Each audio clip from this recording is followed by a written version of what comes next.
Hello again, everyone. We are ready for our first session of the day. And as I said a minute ago, I could not think of a better way to kick off this conference than having my friend Scott Miller opening this session.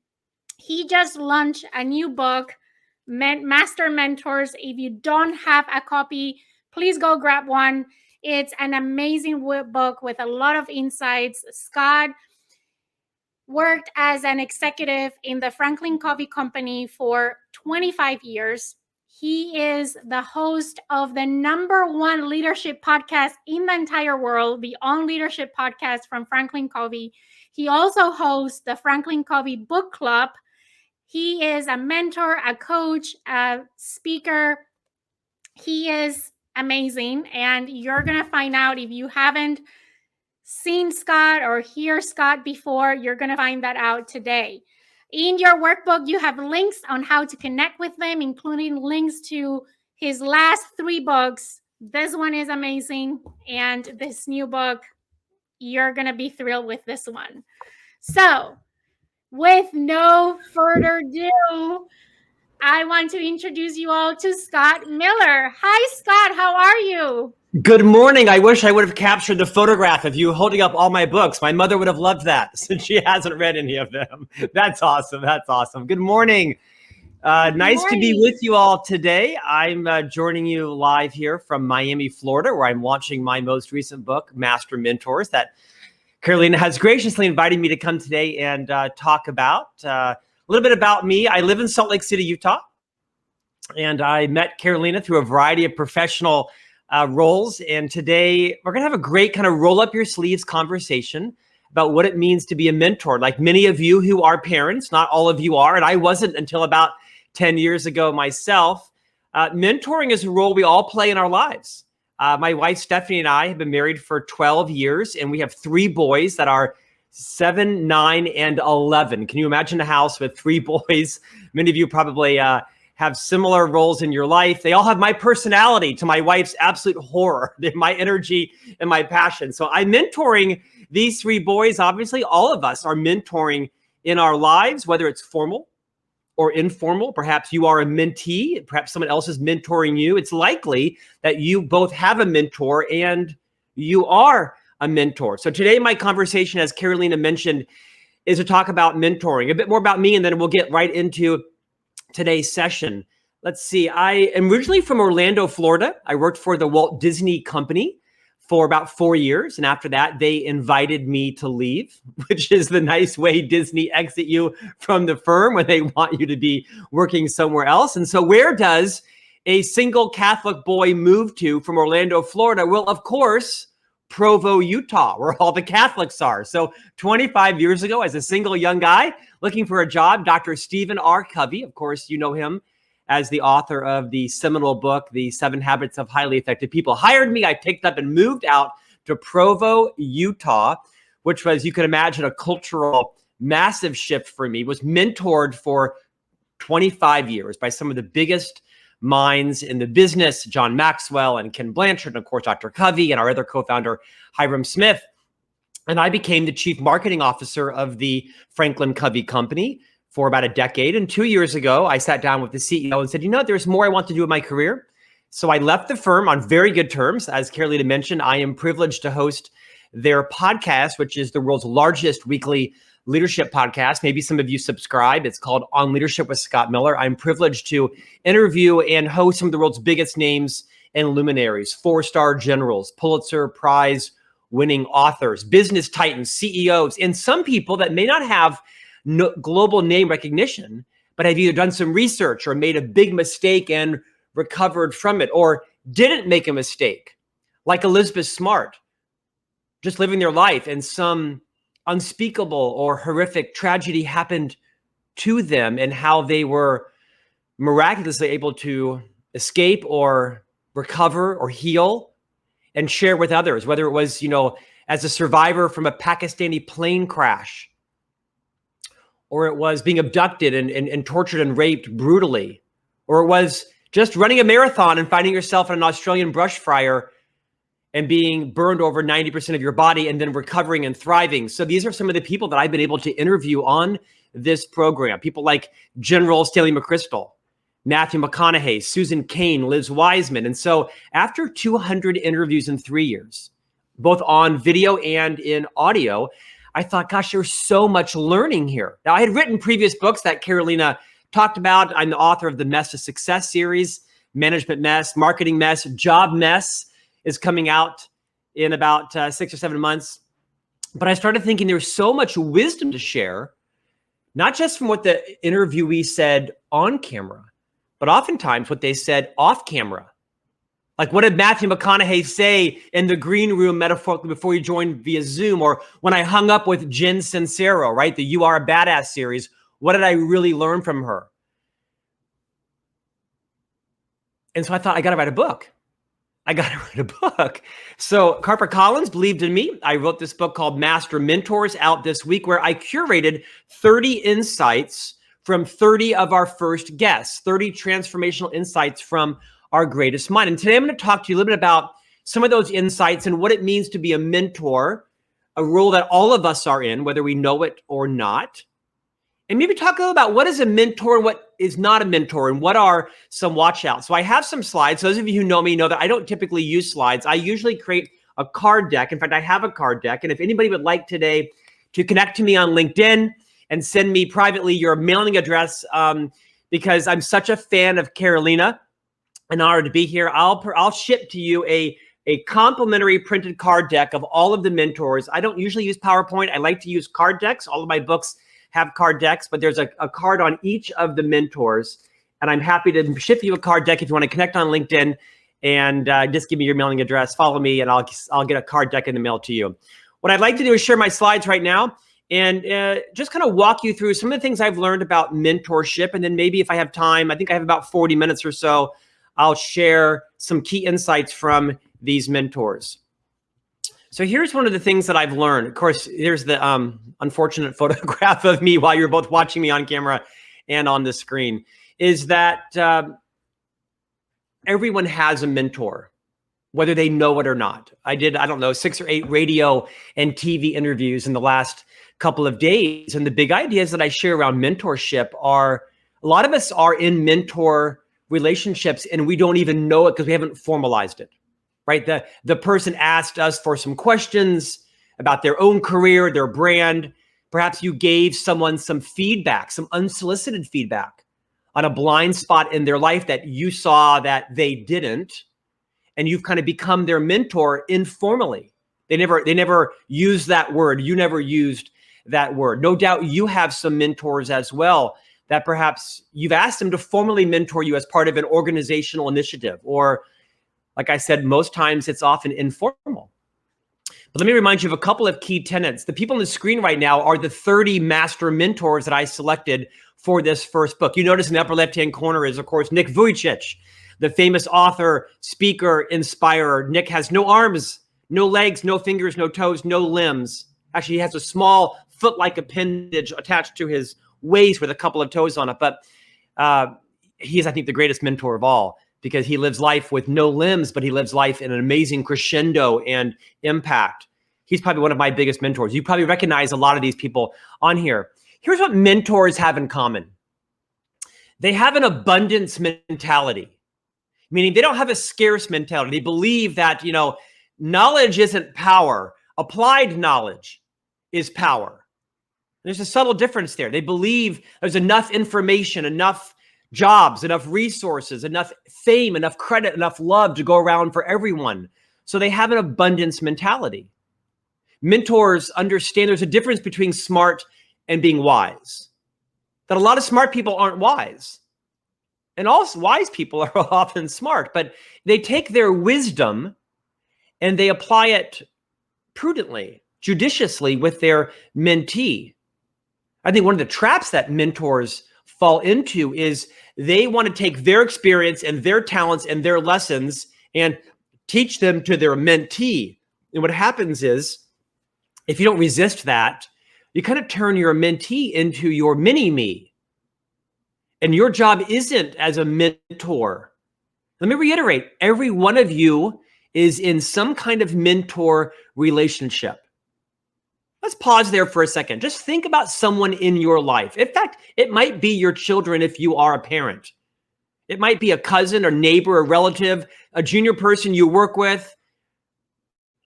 Might be someone in a scouting or a girls' club, or in your mosque or synagogue or parish. Think of someone that you're mentoring and then ask yourself, is it formal or informal? Would there be benefit of formalizing it? And if you've got someone in your mind, I want you to think about, what are their talents? What are their passions? What are their fears? What are their goals? What are their dreams? You may or may not know them. But the reason I ask you to do that is because I want you, as you're perhaps in this mentor relationship, or perhaps you might be in the future, and there's no name that's coming to mind right now, I want you to be thoughtful to resist the temptation to make your success their success, to make your journey their journey, because they may not have your upbringing. They may not have your privilege. They may not have your education or your wealth or your experience or your bank account or your income. They may not have the same fears as you and the same level of confidence. You get the point, right? As a mentor, it's important to share your wisdom, your learnings, your successes, and your messes, but not to move them onto your journey on your path or to make them become you. Because they may be an introvert and you may be an extrovert. They may be analytical and you're more creative and free thinking. They may be a left brainer and you're more right brained. You get the point, or vice versa. I think the big slippery slope for mentors is to try to have your mentee channel your skills. That's dangerous, because inevitably in the mentor relationship, you're probably in a position of literally positional power. And you don't want to intimidate your mentee. You want to provide for them a path to uncover, discover, and fulfill their mission, their personal mission, their professional mission. And you do that by asking big, bold, open-ended questions. You don't prescribe, you keep digging. So if you did that, what would happen? If you said that, what would happen? If you didn't do that, you resisted saying that, what would happen? If you were to ask them for that, what's the worst that could happen? You're asking just big, bold, open-ended questions, and you're helping the person, their mentee, kind of uncover from them what it is they want. What is their deliberate path to achieving their dream, their next job, that promotion, perhaps a separation from that organization and building a bridge or a path that's right for them. As mentees, it's so easy for us to say, well, when I did that, here's what I did. That may or may not even be relevant, because again, they may not have your skills or your vocabulary or your 401k or your resume for future jobs, or they may not have your entrepreneurship or your creativity. In many cases, they may have all of that and more. In fact, to that point, there is certainly reciprocal mentorship, isn't there? I have a young gentleman who works for me. He's about 25 years old. And he's really a wonderkind, right? I mean, he's like the MacGyver of everything. And he's constantly teaching me shortcuts and technology tips, or do this, don't do that. And in many ways, although he reports to me and he's my full-time employee, in many ways, he's a mentor to me. He gives me great feedback on my blind spots. After every speech and keynote, we debrief it. Was my zipper down? Did I pace the stage? Did I talk too fast? Did I perhaps, speak to one side of the audience and not another? In many ways, he's a coach and mentor to me, and he's half my age.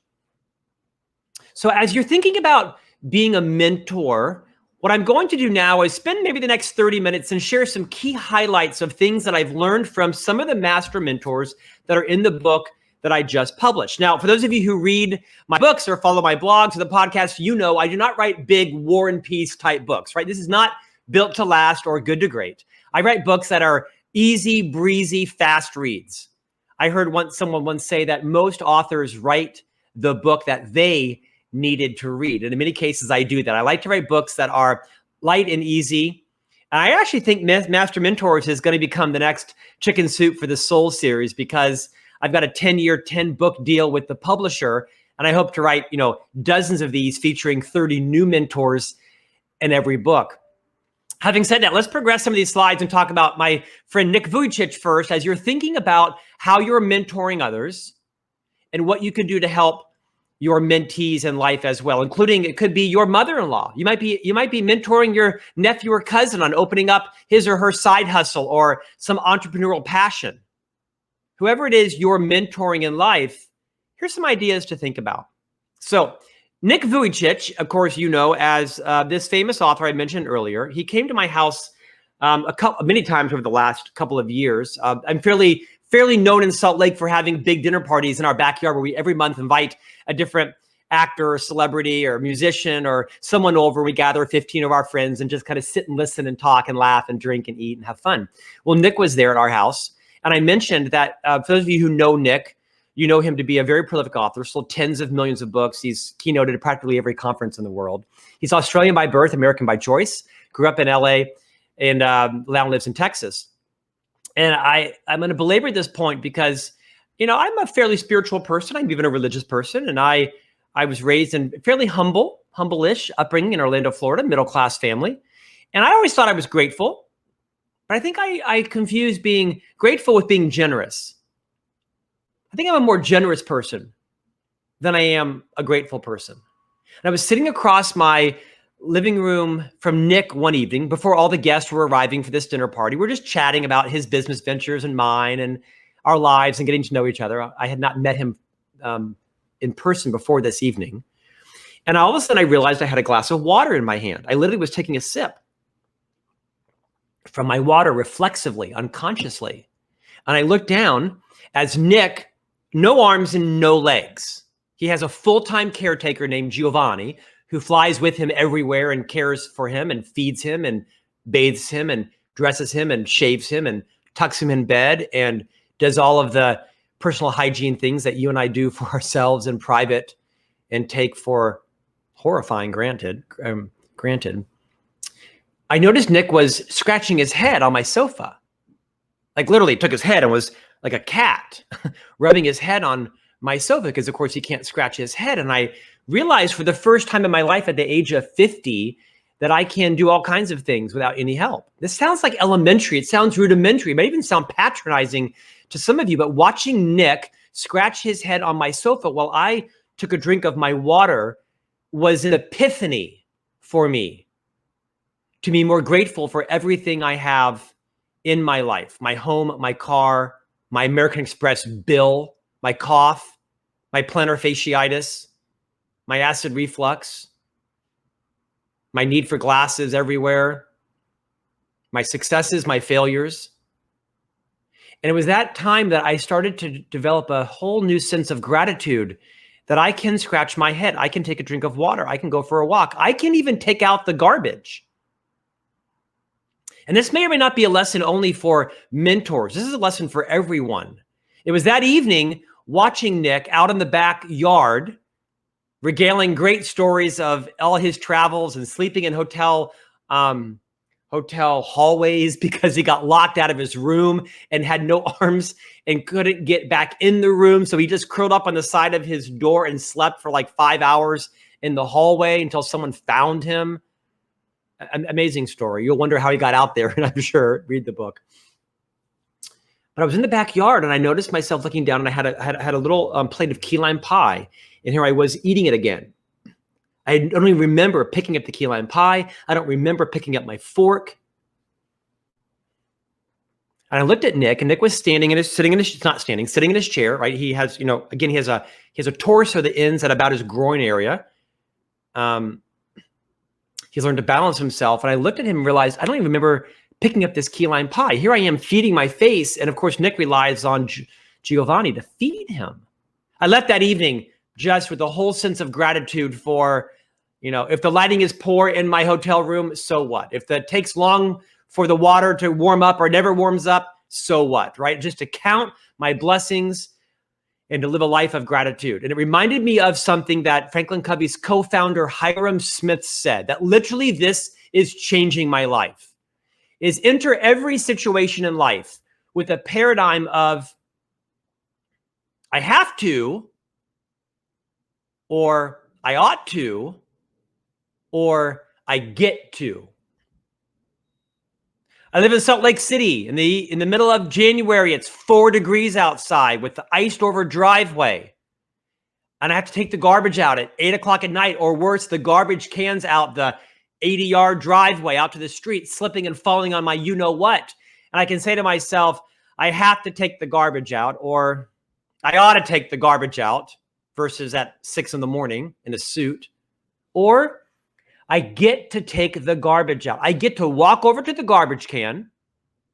I get to pull it out with the open bags of the dog poop that my children have taken the dog on a walk but forgot to tie them for the 80th time. And I get a great whiff of my dog's excrement. And I tie it up. You've been there, people. I tie it up. I walk down the stairs. I walk outside at a brush of cold wind. I slip and fall. I get to take the garbage out. I get to walk with my arms and my hands and my legs and my feet and my fingers and walk over to the garbage can because Nick Vujicic cannot take the garbage out. And I hope this is just a great, not just reminder, but inspirer to each of you today to frame your life from I have to I ought to I get to. I get to have this conversation with an employee of mine today where I provide them some high courage feedback. I get today to terminate someone's employment because it's the wrong fit for them. And as much as they're not right for us, we're not right for them. And they'll be happy somewhere else. I get to have a chance to pay a third of my Visa bill today because I can't pay the whole thing, but I can pay a third of it. I get to have top ramen tonight. I don't want top ramen. I want pork loin over quinoa, but right now it's not in the budget. So I get to have top ramen because a lot of people in lots of countries don't get to. And so as much as I've lived a very blessed and privileged life, and I have, Nick has reconstituted in me a paradigm of where I enter every situation. Yesterday, I flew from Salt Lake to Miami. It took the entire day, right? 3.5 hours and almost 2 hours, spent the entire day flying. And I kept reminding myself, I get to fly to Miami. It's like my 70th trip to Miami, Florida. I get to come on to this Thrive conference today. I'm not nervous. I'm delighted. I'm honored. And so I know a lot of this morning what I'm doing is just reminding you of things you already know. That's kind of the role of mentors. The role of a mentor is often just to remind our mentee of what they already know. And in many cases, by saying it, by modeling it, you remind yourself of it as well. Let me move on. Many of you may know Dave Hollis, of course, as you know, the author of the book, Get Out of Your Own Way, the former husband, of course, to Rachel Hollis. And many of you are probably like me, fans and friends and followers of Dave Hollis. I think I was on Dave's podcast 2 days ago. It'll come out in a few weeks here, promoting the Master Mentors book. And I told Dave that I thought that Brene Brown popularized the concept of vulnerability. It was Brene Brown that I think brought that into our nomenclature, into our everyday colloquial vocabulary. Brene made it safe to talk about and be vulnerable. I think Dave turned it into a leadership competency. I think he actualized it. His book, Get Out of Your Own Way, is amazing. He's an amazing friend in person. I'm delighted that he's master mentor. But I think as mentors, your biggest role is to be vulnerable. It isn't just to talk about all your promotions and all your successes and the things that you did, but it's to share the messes, the mistakes you made. But I'd argue as a mentor, that's your biggest gift, is to create a bond of trust where you teach through your mistakes, successes. I'll tell you, I've lived most of my adult life surrounded by the biggest stars and biggest celebrities and billionaires and entrepreneurs and arguably the most successful people in the world at their craft. And I tell you who I learned the most from? I learned the most about how to have a successful marriage from luminaries who are divorced. I learned the most successful ideas on how to become an entrepreneur from those that have had the most bankruptcies. I learned the most about creating a great career from those that got fired. Like literally, you're fired, you're out. And so for you, I would encourage you in your life as a formal leader, as an informal leader, as a formal mentor, as an informal mentor. to talk about your successes and your messes. Share when you got fired. Share what happened when you said something that was inappropriate and how human resources took you aside and said, you can't do that. You cannot say that. And here is why. And here is what you will do to make it right. These are valuable lessons. But my entire series, Mess to Success, is really based on all of my mistakes in life as a formal leader, as a chief marketing officer of a global company, as a person who's had an amazing career. But like all of these mentors, they've had, 3 steps forward and 4 steps back. I think as a mentor, as a coach, as a leader, as a boss, as a friend, as just a guy or a gal walking around the block with a colleague on your power walk in the morning with a cup of coffee from Starbucks, you're listening. You're talking about your own successes and your messes in the hopes to teach others. Because as a mentor, when you own your mess, you make it safe for others to own theirs. It doesn't mean you're an open kimono. It doesn't mean that your coaching is a confessional, but that you make it safe for others to recognize they're going to have mistakes. And part of your job as a mentor is to hype your mistakes, to be vulnerable. Vulnerability is a leadership competency, just like calculating EBITDA and supply chain and cost of goods and all the other things you have to do as a formal leader. I love Dave because I think Dave has appropriately actualized vulnerability as a leadership competency. There is a calibration, right? You can just be a kind of, an open book about everything, and now you've made it about yourself. People wonder, well, how could you mentor me if you've had all these mistakes? Use them judiciously, but teach through them. Make it safe for your mentee to recognize that she or he is going to have lots of setbacks in life. In fact, this may sound overly aspirational, but I've been fired. I haven't been bankrupt, and I haven't been divorced. What did I read recently? Marriage is tough, divorce is tough, financial success is tough, and bankruptcy is tough. Everything's tough in life, and we have choices on what we choose to do. But if you're willing to acknowledge your messes, which, by the way, everybody knows anyway. Everybody knows your messes, and they're talking about them. They might not have the full story, but if you know that everybody knows your messes anyway, why not just acknowledge them, own them, and teach through them? One of my very wise friends once said, we think they don't know. They do. Everybody can guess everybody else's credit score to the closest 50 points. Everybody can guess your 401k balance, your IRA balance. Everybody can guess how different your marriage looks off social than it does on social. Vulnerability is a leadership competency. Dan Pink, I love this because this is very practical. Everybody knows Dan Pink, right? The author of numerous best-selling books include Drive, To Sell Is Human, his most recent book, When, which is all about timing. Dan Pink endorsed, I think, my first book, Management Mess. But he taught me something I never learned until I was 50 years old, which is probably common knowledge for all of you. But like Voltaire said, common knowledge isn't always common practice. Notice that I quoted Voltaire, Carolina, my gift to you. Carolina is an intellectual. So I'm kind of honored to be in her presence. And if you don't know, you're going to be followed by Mindy Henderson, who is a friend of mine and an icon. She has a new book coming out called, I think, The Truth About Things That Suck. I was honored to interview Mindy Henderson. It's likely she'll make an appearance in a future Master Mentors volume. So I'm just like the warm-up act for Mindy Henderson. Get ready. Carolina has an all-star lineup coming soon. But Dan Pink talks about in his book, When, our circadian rhythm, right, is to know when is your peak, when is your trough, and when is your recovery. And this seems like so simple, right? But like Dr. Covey said, to know but not to do is not to know. Isn't that true? A friend of mine, Colleen Dom, often says, I am fully aware of the principle. I have just not yet adopted it into my life. I love that thought because that kind of describes me. I'm aware of I should do that. I'm not doing that. Dan taught me, of course, all of us have a peak, a trough, and a recovery. My peak, to some of your horror, is 4 a.m. to 10 a.m. I am at my best awake from 4 a.m. to 10 a.m. It's when I'm an early riser. It's when I write my ink column. It's when I write my books. It's when I'm probably the best parent. I'm sort of the Energizer bunny.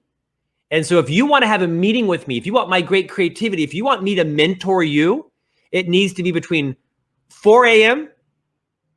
and 10 a.m. because my trough is around 11 a.m. to about 1 or 2. And I write about it in the book. I actually share my daily schedule in the book in this chapter. Then I have a recovery sometime between like 2 and 5.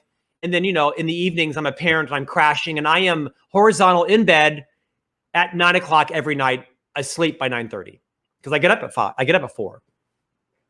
And for me, knowing my own peak, my trough, and my recovery has changed my complete schedule because the mentoring that I do, which used to be at 6 p.m., I have a mentee. He's sort of the next Jillian Michaels. You're going to learn a lot about him. His name is Nick Carrier, and he's on the rise big time as a future wellness, fitness coach and professional. I used to mentor him at 6 p.m. It was a horrible time for me. He did not get my best creativity. I changed it to 5 a.m. And it's been transformed because he has aligned to my peak. Before he was aligned to kind of my middle trough, middle recovery. I was exhausted. I already worked 13 hours. I couldn't possibly have given my best. Now, for many of you, this is like a duh moment.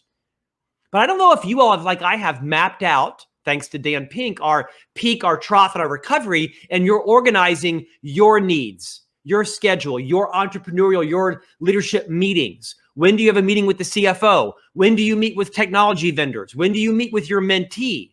And can you align your own cycles, your circadian cycles, if you will, with each other? This was transformative to me because now I realize if I have any high stakes meetings, any high stakes conversations, I need to have them before 11 a.m. to make sure that I am on my game. And in Dan's Peak, he talks about, the timing of everything in life. When is the best time to have surgery? You want to be the first patient on the table first thing in the morning. When is the best time to meet with the parole board? Well, never. But the statistics show that if you're one of the first parolees, your likelihood to be released early is exponentially greater than if you're the last person they meet with during the day. You get the point. I hope you'll benefit from scheduling your life around your peak and not your trough. I'm going to move swiftly now. Karen Dillon is the former editor of the Harvard Business Review. And in her book, How Will You Measure Your Life?, she shares some really remarkable insights from a fellow Harvard Business School professor. And jot this down because I think this is really insightful. The statistics, the research shows that 93% of all successful organizations achieve, quote, financial success with an emergent strategy, not the original deliberate strategy they set out with. Think about that. 93% of the time, your success is going to be because you changed your mind. You changed your strategy. You pivoted. Only 7% of organizations that achieve success do so with the original idea that the entrepreneur, the solopreneur, the founder, the leader, the CEO thunk up. She had to change her mind. She had to be open to be influenced by someone else. She had to be humble enough to say, well, this isn't working. Whose idea was this? Oh, wait, it was mine. Okay, that was dumb. Let's talk about this. Only 7% of the time, arguably, is your mentee's idea going to be what ultimately achieves them success. And so do you have the capability as a mentor, as a leader of your own life to say, okay, so this isn't working. I'm passionate about it, but nobody else is. I know this is a great product, but no one is buying it. Or my coaching business or my book isn't selling like I thought it was. What do I need to learn from this? How do I pivot? And this is where I share the difference between a deliberate strategy and the emergent strategy as I think a great mentoring competency is as a mentor, as a leader. Do you enter every conversation as humble leaders do? Because humble leaders are more concerned with what is right than being right. Ladies and gentlemen, this is great marriage advice. right? This is great parenting advice. This is good leadership. This is good friend advice. Do you enter every conversation with wanting to be right or wanting to achieve what is right for that person, for the organization, for their client, for your client? And this is tough for me because I like being right. Humility is not natural for me. I'm not a naturally quiet person. I have a pretty strong sense of self-confidence, but I am increasingly, after meeting Karen, entering conversations focused on what is right as opposed to being right, which is sometimes difficult because our egos are involved, are they not, in our creations and our patents and our projects. You've mortgaged your home, perhaps for your side hustle, and you really are attached to being right. But it is the great effective mentor that is willing to say, you know, as I've thought about this, maybe I need to be more open to other opinions on this because this isn't working like I thought it was going to be working. And sometimes we're so far in where it's impossible to exercise the level of humility to say, I'm so deep into this, I can't even see straight. Who has some opinions on this? I'm open to hear them because this isn't working and I own this and I'm willing to see another person's perspective. That's a great mentoring talent. Ann Chow serves as the CEO of AT&T Business. She's the first ever non-male, non-Caucasian in AT&T's 140 plus year history. She's a good friend of mine. She is the co-author of the book, The Leader's Guide to Unconscious Bias. I think she was named last year as one of Fortune 50's most powerful women in business. And it was my interview with Ann that really had me check my motive. And here's what the big learning is. And I write it in the book. I'm telling you, the book is worth just buying it for Ann's chapter alone. Ann teaches this idea of when we're asking people questions, you really should check your motive.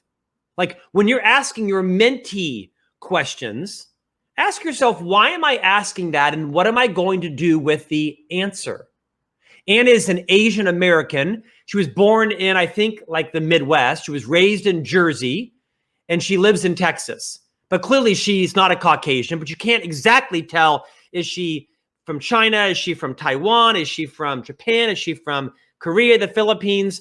And she'll often have people say, hey, Ann, where are you from? And she'll say, oh, I'm from Jersey. I'm a Jersey girl. And then they'll say, oh, no, where are you really from? She's like, oh, I was born in the Midwest. And then they're like, no, where are you really from? Oh, you mean, where do I live? I live in Texas. And she knows what they're really asking is, you're not from here. And I'm trying to make sense of why you are here. Where are you from? What is your ethnicity? What is your race? She knows what they're doing. And Ann has, as she's matured, realized not to, use every one of these as an argument, not to use every one of these conversations for the 10,000th time as a teaching moment. What she knows is they want to know, what is your race? On occasion, she might say, I'm Asian American. My parents were born in Taiwan. Here's why I share the story. How often do we do this? How often do we ask a question with some ulterior motive? It doesn't mean it's a bad question. It just means, what are you going to do with that information? Why do you care? What does it matter what Ann Chow's race is? She's a successful corporate leader. She's a successful spouse. She's a successful mother and friend and boxer and author. What does it matter what her race is? Yesterday, I was in an Uber from the Miami airport to my hotel, and there's a lovely lady driving us in an SUV, and I felt compelled to ask her what her heritage was. I used the word heritage because it was clear English wasn't her first language. It was clear that she had a Spanish or Latino accent. And I asked her the question. She wasn't familiar with the word heritage. So I asked her, what country were you born in? And as I was doing it, Ann Chow was haunting me. And I took the inappropriate liberty of guessing Colombia. And she corrected me and said Cuba. And I kind of left the car. I didn't shame her. We had a delightful conversation. I believe she felt honored by me. But the whole time I was asking this irresistible question, I was channeling Ann Chow, I guess not enough, wondering, what does it matter? I was kind of trying to build a connection with her. And I had some friends from Colombia. And At the end of the day, what does it matter? What was my motive? And so when you're asking mentors, mentees questions, be mindful of what is your motive. Kim Scott, one of my favorite, of course, the author of the seminal book, Radical Candor. Kim shares an amazing story in her book and in my interview and in Master Mentors around, a leader's number one job is to provide people feedback on their blind spots. A mentor's number one job may well be to provide your mentee feedback on their blind spots, to exercise a balance of courage and diplomacy. When you talk to someone that perhaps reports to you formally, or perhaps it's your mother-in-law, or it's your neighbor, or it's someone in your life as a mentee, formal or informal, or just a girlfriend of yours that you play tennis with, and she just talks nonstop. Now, this isn't to have any gender prejudice, but aside transient thought here, I interviewed a woman named Sally Helgesen. She wrote a book recently, How Women Rise. It's a great book. I highly recommend it, How Women Rise. She co-authored it with Marshall Goldsmith. She'll probably be in Master Mentors Volume 3. Sally says that the average female in the workplace uses 20,000 words a day. And the average male in the workplace uses 7,000 words a day.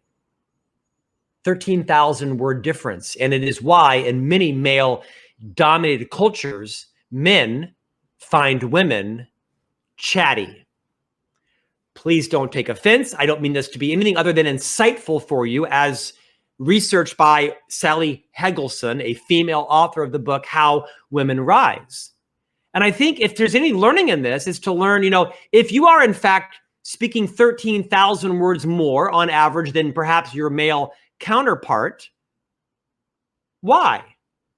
Sally will say it's because in many male-dominated organizations, women feel the need to provide context, to defend their position, and to share all the reasons why they came to this position, instead of just simply saying, I've thought and researched a lot about this, and if you would like further context as to how I came to this recommendation, I'm happy to provide that. That was like 22 words, not 2,200 words.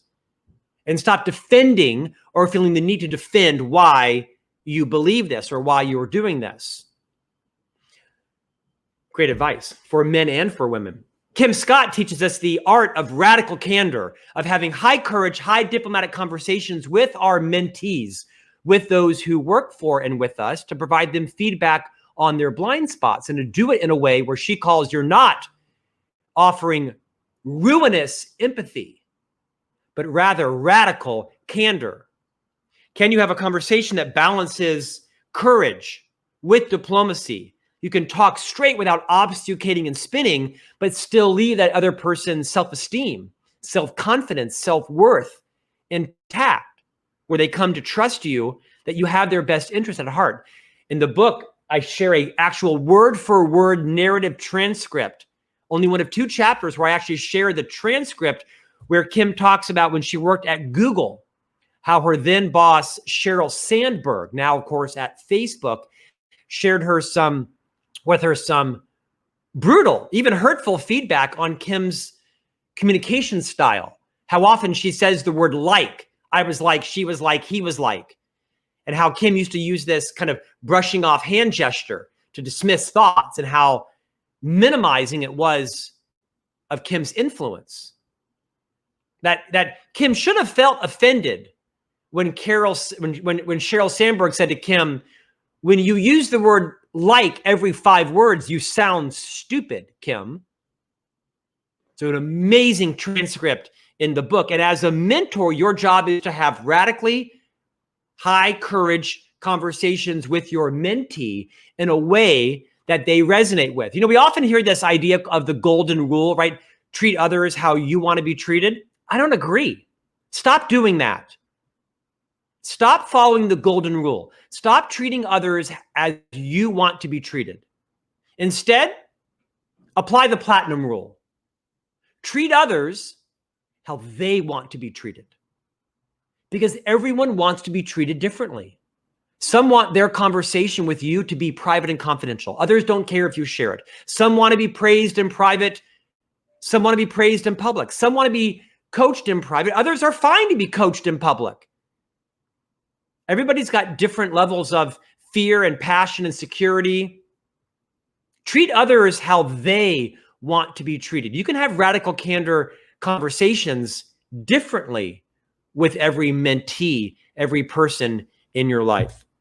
I'm mindful we have just about 5 minutes left. Nelly Galan, of course, the first ever Latina television producer of a major network studio in America. She was one of Donald Trump's celebrity apprentices. She wrote a great book called Self-Made, and she's writing a new book aimed at women entrepreneurs, women leaders, called Buy Buildings, Not Shoes.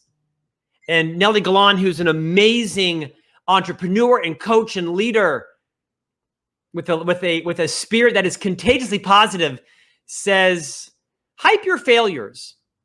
Every one of these mentors in this book has had more failures than they have had successes. That there's no such thing as overnight success. There is overnight fame, but there is no such thing as overnight success. Nelly has had more television pilots not picked up than she has had picked up. She has had more books not published, more businesses not thrived than have thrived. And as a mentor, your job, to Dave Hollis's point, is to hype your failures. It's to talk about them and make it safe for people to know that failure is success.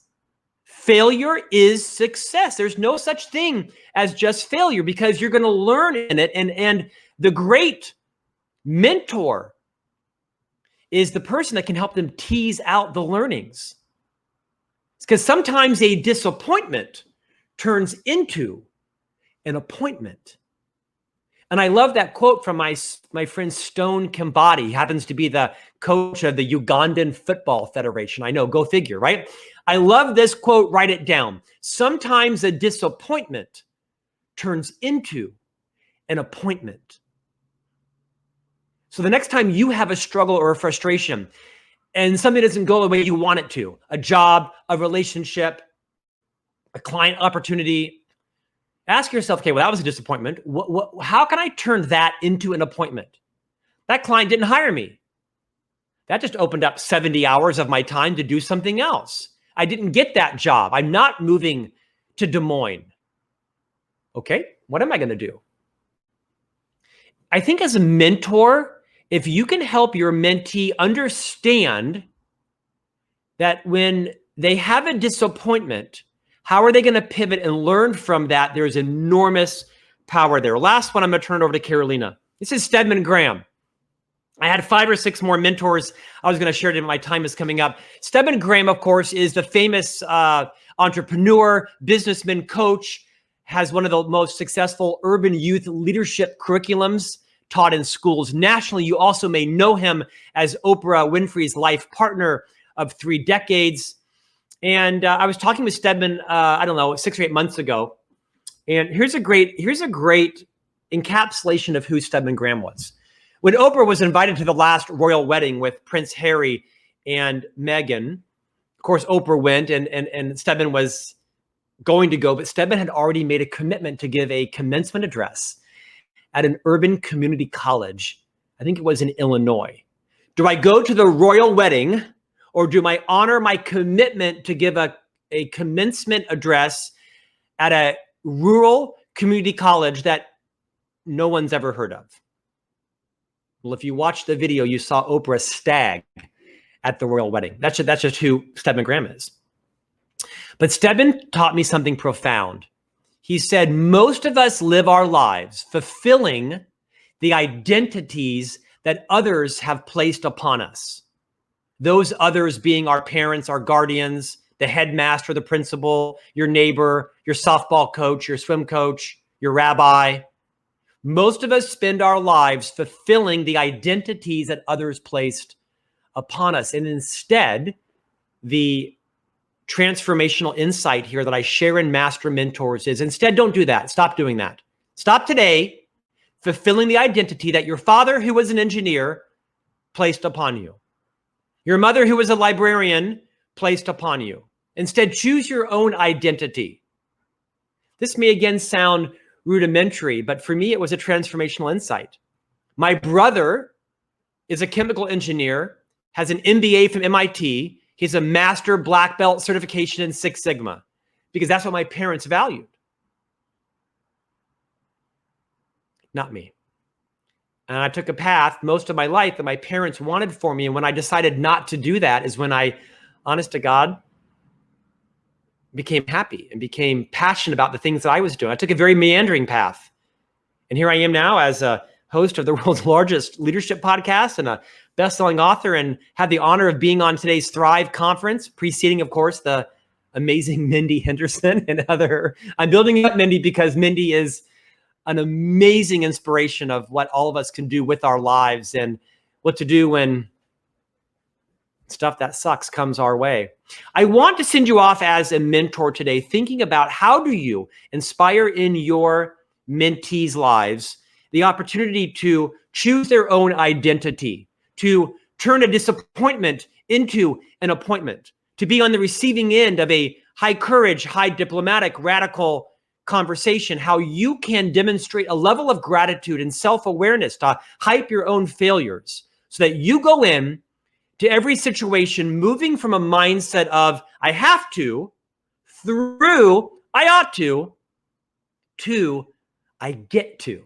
I get to take out the garbage on Sunday evening at 8:30 in dead winter with an iced over driveway. I get to take out the garbage. It's an odd way to end a keynote, but I want you to be of a mindset moving forward every day. I get to take out the garbage. I'm going to turn it back over now to Carolina.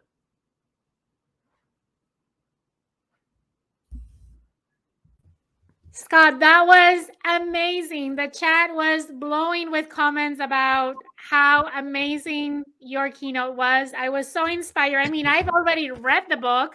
Thanks for sending me an advance copy. But listening to you, like, are you going to do an audiobook of this? The audiobook is already taped and it will be releasing next Tuesday on Amazon and all your platforms. The book actually is available now for purchase. It actually officially releases next Tuesday, the 14th, but you can actually buy it in both print, digital, and audio. And if you want to connect to me, I'm happy to send you the card deck with all 30 of the mentors. Amazing. I mean, if by now you're not convinced about grabbing a copy, I don't know what would convince you, because this was amazing, Scott. And I can't think of a better way to kick off the conference than having you here.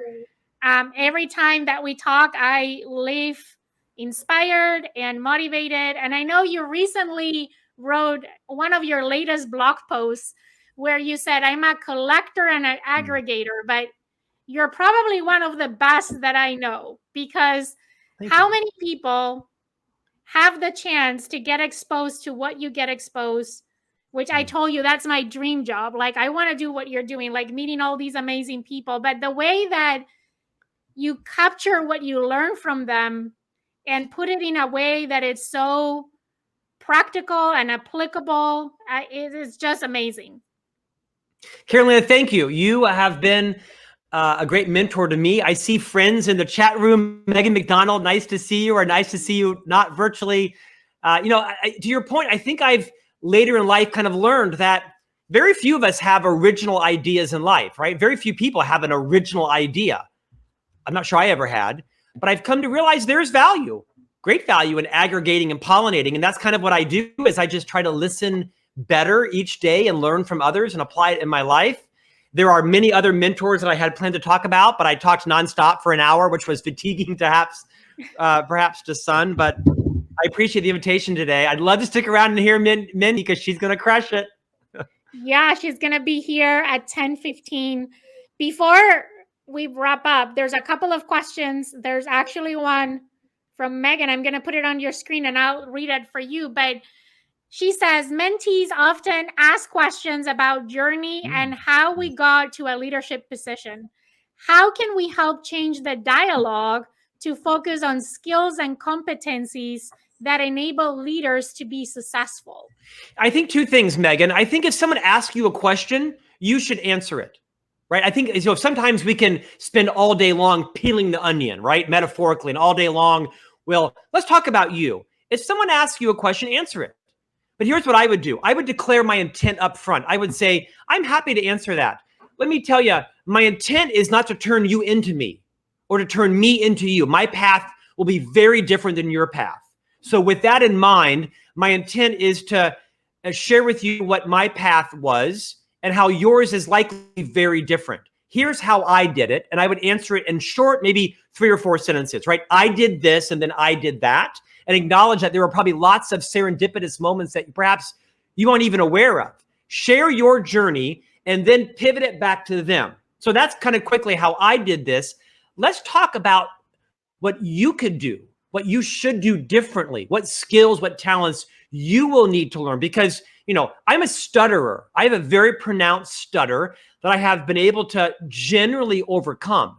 But it was debilitating to me. I spent decades in speech pathology, speech therapy. I've had braces twice. I'm actually moving into Invisalign next week because whenever my teeth move, it exacerbates my thoughts. So I think it's important to talk about your journey, but your mentee may not have a stutter. So the talents and skills they need to learn about perhaps using better discretion, showing better wisdom, not expressing every thought they have. That might be your journey. It doesn't mean it's theirs. So Megan, I would say answer the question succinctly and then turn it back over to what skills and talents will they need to learn to achieve their mission? Because their mission, their goals weren't yours. I do think we can, as mentees, you can take it too far and not answer questions about you because they might admire a skill that you have developed, and you should teach them how you change that or develop that talent, but then pivot it back to them. That's great. And I also think a lot of times they might ask you about the position or the route you follow because that's what they can see. And that's what's the tip of the iceberg, right? But that is also an entryway to say, it's not about the roles, it's about the skills, the things that I learned, the abilities that I developed through the journey that matter. And the path might look different, but these are the skills that help me get to where I'm here or that can help you get where you want to go. And those skills might be different for everybody depending on what they want to do. You mentioned the example of your brother. I'm sure that your brother and you have very different competencies and very different skills, and you're both successful in different paths that each of you choose. So Carolina, beautifully said. I know my time is coming to an end. I think as a mentee, your job is also to validate, as a mentor, your job is to validate your mentee, to help them uncover what is their genius, what is their talent, what is their identity, and then say to them, listen, I'm going to have different fears, different geniuses than you have. And to the extent you can learn from mine, great, but really, this is less about my talents and my skills and my weaknesses and more about uncovering yours. And to the extent my struggles, my messes, my successes can help you, then great. But I think it's important to reinforce in your mentee, whether it's formal or informal, let's talk and learn about you. This really isn't about me. I'm happy to share anything I've learned if it's helpful for you. But the more you can help your mentee uncover their genius, you've done your job. And talking about uncovering your genius, if you want to have Scott as your mentor, in your workbook, you have a link to join Ignite Your Genius, which is a coaching program that Scott has developed. If you're looking to grow in your career and looking for advice on how to further your career, it's an amazing program. He also has live Zoom calls that are open for everyone to join on this coaching session once a month, where he always shares insights and brings great guests to talk about different perspectives. So check that out. Make sure you grab a copy of the book. Scott, once again, I know you just launched your book 2 days ago. You're in the middle of traveling and all the events. I'm so honored. I'm so grateful that you make the time to be here. Just because of that, my way of saying thank you, I'm going to be donating 500 meals to Feeding America on your behalf. Wow. This event is completely free. Yeah. But we open the opportunity for people to make donations. And just as a humble sign of thanks, I'm going to be donating 500 meals on your behalf. And I'm going to match you and donate 500 on your behalf. So my colleague Drew is over here. Drew, will you get with Carolina? Let's figure out how to match her donation to the same organization. I'm going to match you and donate 500 on your behalf. Thank you. I may not be able to pay my mortgage this month, but hey, you know what? I'm going to match you. Drew will follow through today before the end of the day and make that happen. Awesome. Again, Scott, thank you so much. Wish you all the success with Carolina. The launch of your book. I'm just honored for you to be here. Thank you again. Thanks, everybody. Have a great conference. Appreciate it. Thanks for the invitation. Good luck to you, Mindy. You're going to crush it.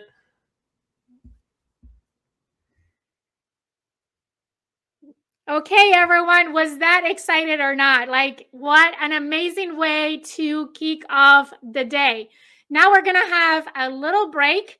And in about 15 minutes, we're going to have Mindy Henderson coming up here to talk about a lot of different things and hear an inspiring story. If you haven't heard to the On Leadership podcast episode that Scott recorded with Mindy, I really recommend it, but you're going to be able to see her live in about 15 minutes. So go grab a glass of water, refill your coffee cup, do a bio break. I'll see you here in 15 minutes.